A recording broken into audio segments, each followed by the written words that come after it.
안녕하세요, 일렉트로캠입니다. 오늘도 테슬라 관련 이야기를 해볼까 합니다. 어제에 대한 보충이라고 해야 될까요? 어제 내용에 좀 이어지는, 그렇지만 이제 배터리가 좀 곁들여진 그런 이야기라고 할 수 있겠습니다. 어제 그런 카인드라이브 1000마일 테스트인데요. 원래 이게 제 생각에는 이 노르웨이 이 유명 유튜버 분께서 원래 1000km 테스트를 하십니다. 항상. 그러니까 여기서 차가 난 것 같고요. 이분이 본인도 테슬라를 갖고 있지만 여러 가지 차들을, 특히 전기차를 렌트하면서 이 테스트, 그리고 앱을 통해서 그 데이터를 뽑아낸 것들을 이용해서 되게 좀 사이언티픽하게 분석하신다라든지, 이분이 사실 더 원조거든요. 근데 카인드라이버가 그걸 어느 정도 채용을 한 거죠. 대신에 이제 미국 기준으로 1000마일을 한 겁니다. 근데 기사가 아니라 제가 사실 그 1000마일 테스트의 그 오리지널 기사도 갖고 왔는데요.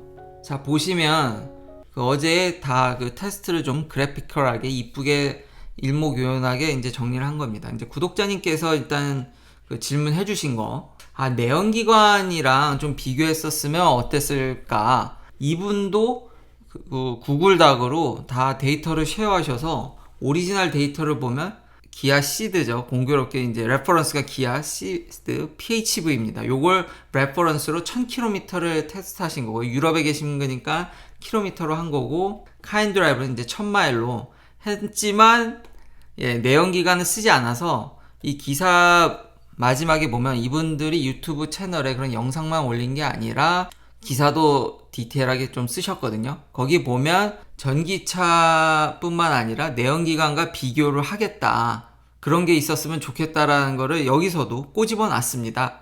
그래서 아마 다음에는 카인드라이버에서도 그걸 하지 않을까 싶기도 하고요. 그렇지만 충분히 사실 어느 정도는 그 결과가 내연기관 대비 예측이 되는 게, 지금 모델 S 롱레인지로 했는데 지금 보시면 1000마일을 주파하는데 16시간 14분이 걸렸습니다.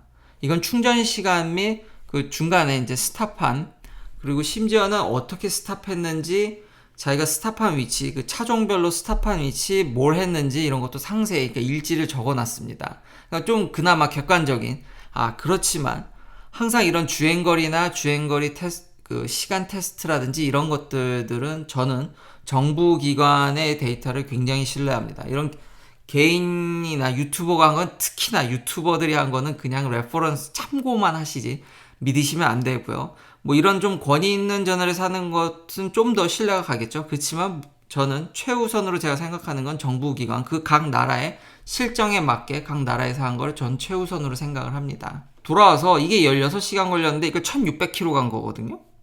16시간 조금 넘은 거를 이걸 환산해보면 1시간에 거의 100km를 갔다고 생각할 수 있겠죠.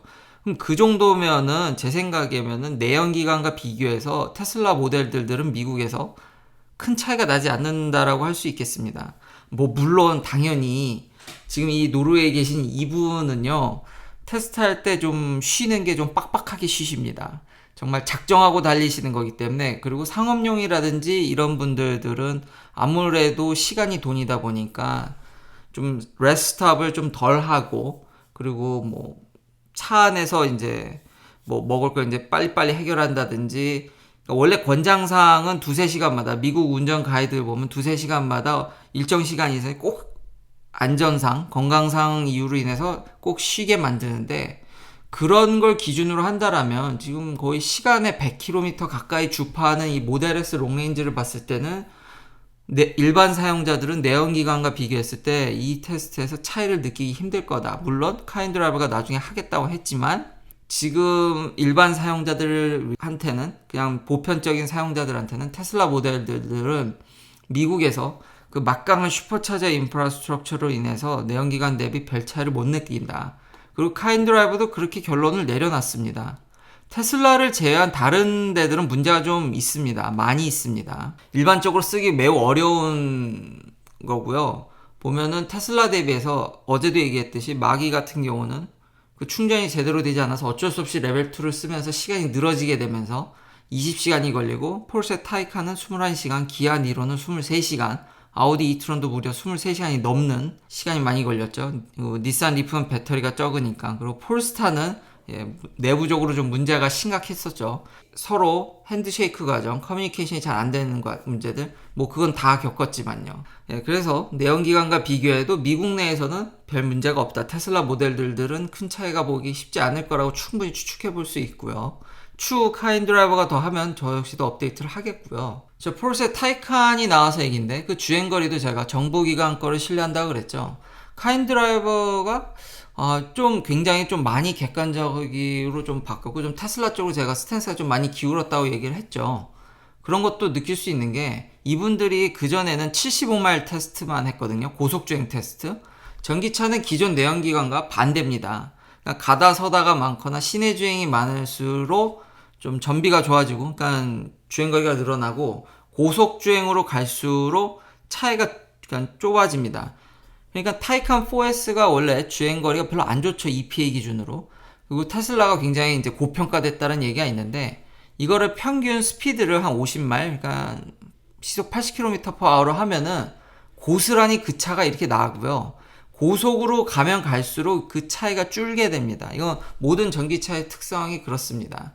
그렇기 때문에 상대 경쟁사와 차이가 적게 나 보이려면 고속주행 테스트를 하게 되면은 그 차이가 줄어들게 됩니다. 그러니까 고속주행 테스트를 했을 때 어느 정도 차이가 나게 되면 제 생각엔 일반 사용자들은 시내 주행도 많이 하니까요. 그랬을 때 차이가 더 벌어지게 됩니다. 그러니까 고속주행 테스트로 산출된 주행거리는 최소 그 정도 차이 난다라고 받아들일 수도 있습니다. 그래서 카인드라이버답지 않게 보통은 여기서 테스트한 결과를 계속해서 테슬라 대비 포르쉐랑 큰 차이 안 난다고 하지만 지금 시속 이거 마일입니다. 80km/h 테스트했을 때는 EPA 기준대로 차이가 확 난다.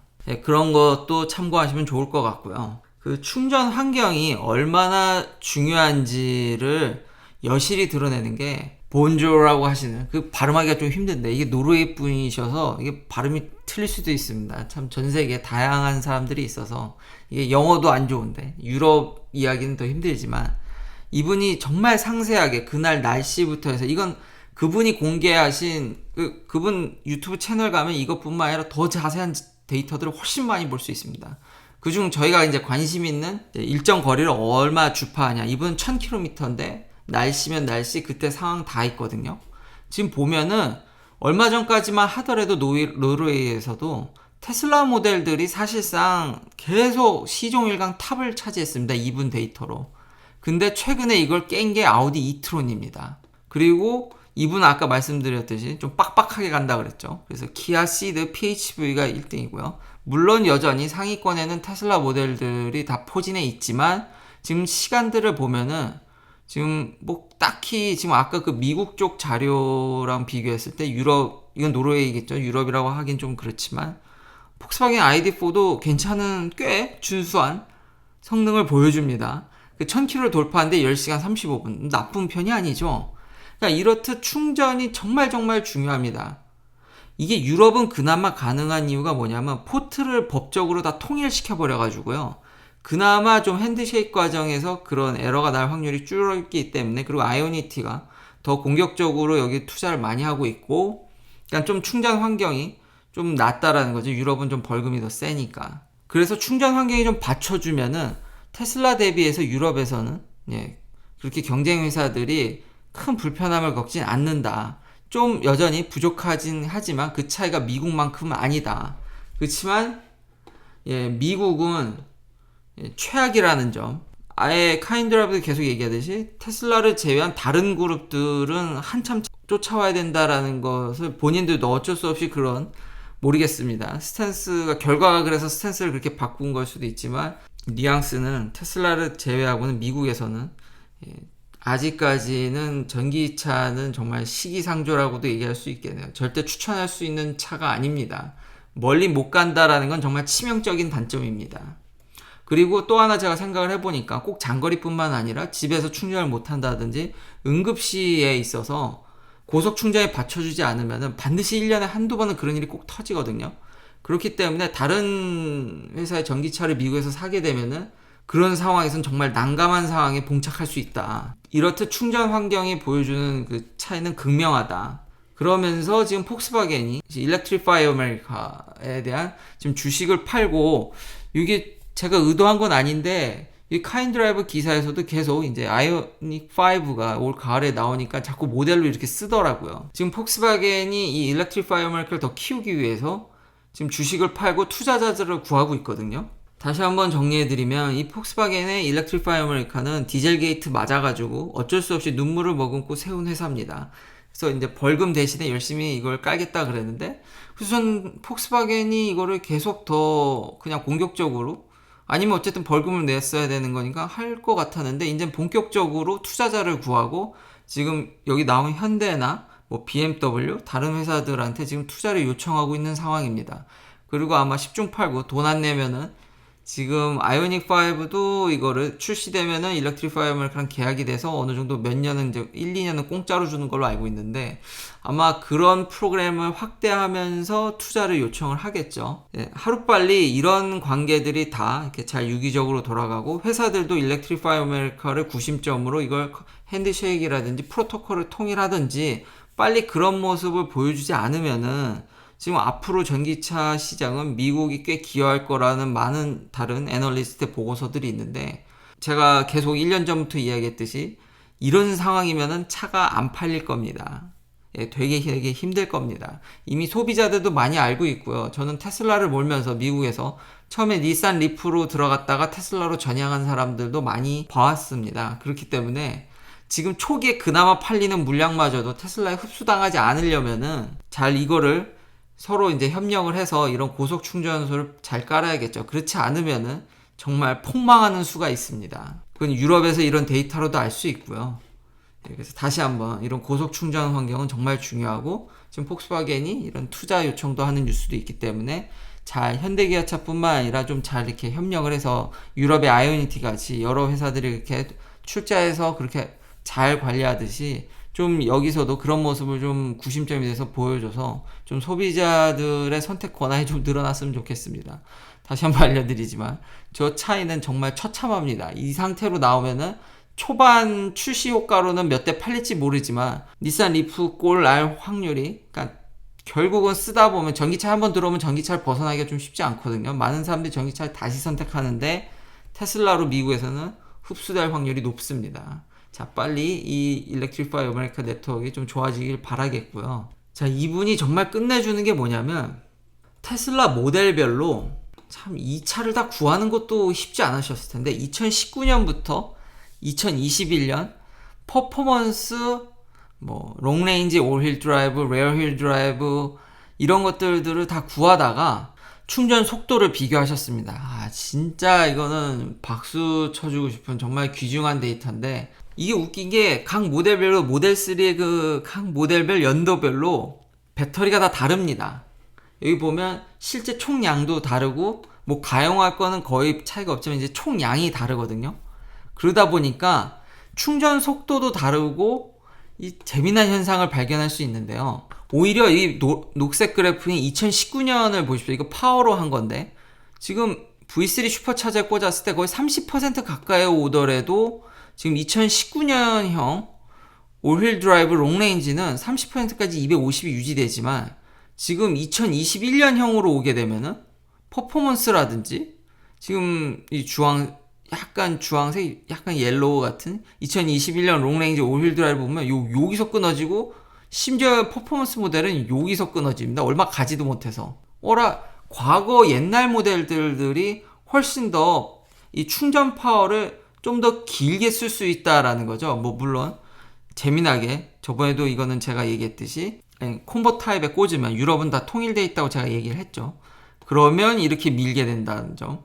그래서 피크 파워가 V3보다는 떨어지지만 이걸 좀 더 끝까지 밀어줄 수 있기 때문에 평균 속도는 사실 이게 제일 높았습니다. 근데 이건 어떻게 쓰냐에 따라 다르기 때문에 이럴 땐 뭐 오래 있을 수 있으면 콤보 타입이 좋겠죠. 그렇지만 빨리 내가 응급처치를 하고 집에 가서 충전하겠다는 분들은 테슬라 V3 슈퍼차저가 유럽에선 더 좋겠죠. 이건 다 유럽 얘기긴 합니다. 또 이제 주행거리로 차종별로 그 전비가 좀 다르지 않습니까? 이게 많이 좀 나아져서 히트펌프라든지 모델 3도.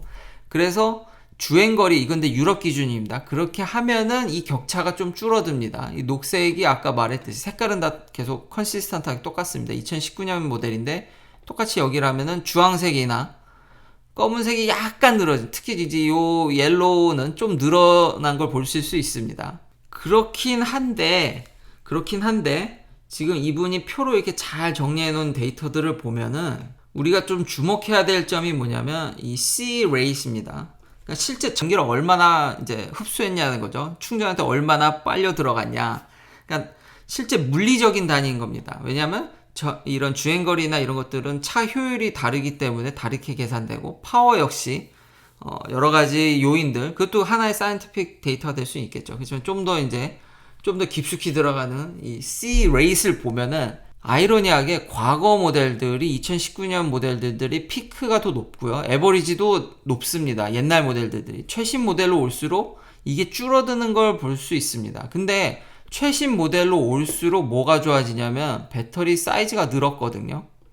그러니까 우리가 여기서 추측할 수 있는 게 뭐냐면, 이래서 배터리가 어려운 겁니다. 최신 모델로 올수록 배터리 사이즈가 커지고, 그러니까 에너지 덴시티가 올랐겠죠. 왜냐면 셀을 더 넣었으면 만무할 테니까. 에너지 덴시티가 올랐지만 충전 파워라든지 전자를 더 넣는, 배터리에 더 많이 충전할 때 그걸 넣는 것들은 줄었다고 유추할 수 있죠. 이 역시 배터리의 관계는, 그래서 내부적인 물리적인 그런 화학적인 관계는 트레이드업 릴레이션십이다. 용량을 키웠더니 충전 속도나 실제 이런 전기를 밀어넣는 것들이 좀 줄었다. 그러니까 이걸 둘 다 올리고 싶지만 아직까지는 여전히 이런 셀 하나하나만 보더라도 오버럴리 크게 발전했다기보다는 에너지 덴시티를 더 올리고 충전 퍼포먼스가 좀 줄어드는 거죠. 그러니까 매년 이런 테슬라의 배터리가 이렇게 바뀌어가는 이런 정말 귀중한 데이터고, 이렇게 시시각각 이렇게 바뀐다라는 할 때는 제 생각엔 정말 데이터가 중요하고, 이 큰 배터리들에 모여진 데이터들, 그리고 관리 능력, 그러니까 BMS, 그러니까 결국 테슬라의 이런 장기가 여기서도 발휘되는 거죠. 그러니까 이런 세세한 것까지 알고 있어야지 전기차를 잘 관리하고 최상의 성능을 내지, 그냥 배터리 넣고 그냥 모터 넣고 이러면은 굉장히 보수적으로 셋업할 수밖에 없기 때문에 아직 경쟁사들이 이런 것들의 관리 능력이 쫓아온 것 같지는 않습니다. 그렇기 때문에 주행거리나 이런 데서 차이가 나는 거고, 맥시멈으로 뽑으려고 해도 경쟁사들은 그게 뽑을 수가 없는 겁니다. 이런 실험적 데이터들이 있어야지 주행거리나 뭐 파워 매니지먼트나 이런 것들이 가능한 것으로 보입니다. 테슬라는 계속 이런 것들을 쌓아서 관리하는 것으로 보이고, 이게 개인이 이렇게까지 다 테스트한다라는 게 참 다시 한번 대단하다라는 생각이 듭니다. 그래서 이런 것들이 참 신기했다. 그러니까 최신 모델로 올수록 아이러니하게 이게 왜냐하면 제가 2019년형이거든요. 그래서 좀 이걸 더 깊게 찾아보게 된 게 있습니다. 왜냐하면 다른 비판하시는 분들이 V3 슈퍼차저이 처음에 조금밖에 안 되고 끝나는데, 제가 모델 3를 2019년형을 갖고 있거든요. 아니 제 거는 좀 길게 가는데 최신 모델들은 그렇지 않다라는 것을 여기서 이제 찾을 수 있었던 거죠. 그래서 제 개인적인 어떤 궁금증이 좀 해결이 되는, 이렇듯 이제 배터리는 그렇게 단순하지 않고 복잡 다양하고, 진짜 물론 온도도 영향이 있습니다. 그러니까 이것도 너무 개인의, 아무리 개인이 정말 이렇게 뛰어나시고 대단할지언정 정부 기관만 다시 한번 그것만큼은 안 됩니다. 그러니까 참고만 하시지만 어쨌든 한 개인이 이런 방대한 데이터를 꾸몄다는 게 다시 한번 정말 대단하다고 할 수 있으면서, 여러 가지 이런 배터리에 좀 이해가 잘 안 되신다면 정말 배터리는 이렇게 많은 변수가 있구나. 이거 충전할 때 온도라든지 이런 것도 다 영향이 있거든요. 그거 다 기록을 해놔서 좀 오차가 있긴 하겠지만, 현재 그런 셀 케미스트리라든지 정말 모델별로 이게 진짜 천지 차이라서 이런 차이가 난다라는 점. 그래서 추후 테슬라도 이 콤보 타입처럼 이거 아이오니티에 꽂은 거거든요. 그러니까 파워를 좀 떨어뜨리면은 아무래도 배터리가 더 과부하가 덜 걸리기 때문에 그거를 좀 더 길게 가져가서, 실질적인 평균은 보면은 결국 콤보 타입에 꽂은 게 제일 높습니다. 에버리지 파워는 20에서 80% 충전할 때 보면 콤보가 128kW입니다. 피크는 제일 낮음에도 불구하고 이렇게 높은 현상이 있기 때문에 테슬라도 추후 이런 프로그램을 좀 넣어줘서, 나는 지금 당장 급하지 않으니까 오버럴리 빨리 80%까지 채우고 싶다 그러면 V3 슈퍼차저 파워를 다운시키면 이게 또 될 것 같거든요. 그래서 이런 것도 한번 생각해 볼 수 있지 않나, 그런 생각이 들었습니다. 자, 다른 이제 소소한 테슬라 소식으로는 모델 Y의 그 스탠다드 레인지, 중국에는 이제 출시를 했죠. 그리고 유럽에도 곧 나오는데, 중국에서 그 인기가 역시 가격을 다운시키면 인기는 폭발합니다. 그래서 뭐 이미 3분기치가 다 끝났다라는 얘기가 있고요. 뭐 주류 언론들에서 어떻게 이야기할지 모르지만 여전히 테슬라의 판매 대수는 어마무시할 거다. 계속 갱신을 할 조짐이 보인다.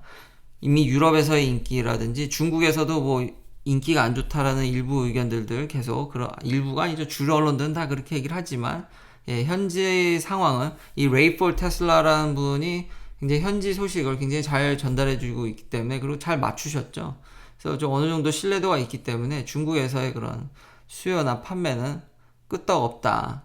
아마 3분기에도 딜리버리는 좋을 것으로 예상이 됩니다. 자, 마지막 뉴스를 가기 전에 지금 삼성이 특히 삼성도 이제 전장 사업에 나가려고 하는데 지금 카메라를 지금 테슬라와 딜을 했다라는 이야기들이 나옵니다. 특히 이제 사이버 트럭이죠. 사이버 트럭은 지금 보시는 바와 같이 사이드 미러가 없습니다. 이것도 다 카메라로 할 것 같은데, 그러니까 더 많은 카메라가 들어가겠죠. 이것은 이제 삼성한테 공급받을 것 같은데, 테슬라는 앞으로 비전 위주로 갈 것이기 때문에 그래서 카메라 수를 더 늘릴지는 잘 모르겠으나 확실히 카메라가 주축이 되기 때문에 삼성과 좋은 파트너를 해서, 그리고 지금 제가 조금 개인적으로는 물론 엄청 잘하고 있지만 그나마 또 단점으로 좀 뽑고 싶으면은 그 레졸루션이 그게 높진 않거든요. 물론 프레임 레이시라든지 많이 찍어야 되기 때문에 그런 것들 위주로, 어차피 뭐 고해상도라기보단 정확히 물체를 인식하는 게 이런 카메라의 주요 원리겠지만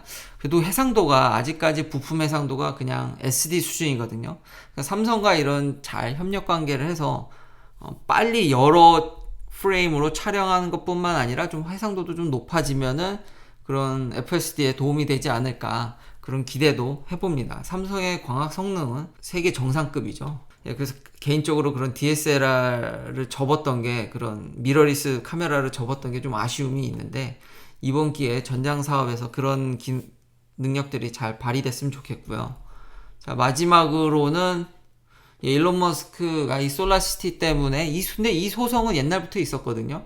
소송에 아주 그 일론 머스크의 그런 자신감, 나 아니었으면 이제 회사가 죽었을 거라는 거죠. 그 사실이죠. 사실 일론 머스크의 프리미엄이 테슬라에 참 많은데 참 회사를 하나 경영한다라는 거는 쉽지 않은 것 같습니다. 지금 이 솔라시티 인수할 때 그때도 제 영상에, 옛날 작년 영상에 이거 내부자 거래 아니냐, 뭐 아니면 이제 가족 간 거래 아니냐, 왜냐면 솔라시티에 이제 자기 사촌이라든지 동생이 다 좀 어느 정도 그 보드에 좀 있었기 때문에 그런 의심을 할 수 있는데, 어쨌든 일론 머스크는 파이낸셜 게인도 없고 그럼 보드에서 다 이제 결정을 해서 인수하기로 한 거지 뭐 내가 어떻게 하진 않았다라고 하지만 이제 소송에 이제 특히 주주들은 그런 부분들을 파고드는 거죠. 아무래도 일론 머스크 프리미엄이 있는 회사고 테슬라라는 회사가 혹시 보드에 압력을 가하지 않았냐. 그리고 지금 솔라시티가 아시다시피 그 솔라셀이 그렇게 뭐 큰 이득을 벌어다 주진 않죠. 근데 매번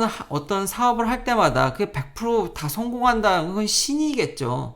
물론 그렇다고 해서 그 과정이 좀 올바르지 않는다라면 당연히 소송을 걸 수는 있지만 지금 아마 그런 솔라셀, 솔라 패널 사업이 생각만큼 그렇게 좋지 않기 때문에 지금 주주들로부터 이런 공격을 받지 않나. 참 CEO라는 자리는 참 어렵고, 그러니까 도전을 하면 어느 정도 실패도 있는데 참 그게 애매한 것 같습니다.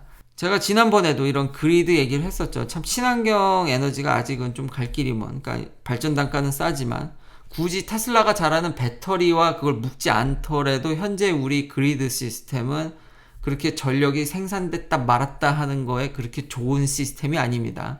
망 관리 비용이 아직까지 현재 시스템에 있어서는, 그러니까 배터리는 별개로 하고요. 해도 마이크로 그리드나 이런 걸 얘기하더라도 현재 우리 메인 프레임은 그렇게 전력을 줬다 안 줬다 하는 거에 굉장히 불리하다. 그리고 망 관리를 하는데 돈이 많이 든다. 다른 분이 이제 배터리랑 그 묶는 거랑 좀 혼동하신 부분도 있는 것 같아서 이건 따로 그런 망 관리에만도 돈이 많이 되기 때문에 아직 그런 친환경 에너지에 그런 단점이 있어서 단점과 이런 수익까지 해서 지금 좀 공격을 받는 것 같은데, 그러나 미래에는 다 그쪽으로 갈 거라는 거는 뭐 거의 확실하지 않습니까? 그래서 아무쪼록 이것도 잘 마무리를 되고 이런 과정들이 진짜 지겹도록 나오는데요. 이미 일론 머스크 말고 여기 있는 디렉터들은 이미 사실 합의를 봤습니다. 저번에 저번에 이미 셀을 한 걸로 이제 더 이상의 책임을 묻지 않고 이제 보험회사가 $60 밀리언 이제 지불했는데, 빨리 이 과정도 잘 마무리가 돼서 좀 테슬라의 그런 솔라 비즈니스도 잘 이렇게 확장됐으면 좋겠습니다. 긴 영상 시청해 주셔서 감사합니다. 내일도 테슬라 관련 이야기들로 찾아뵙겠습니다.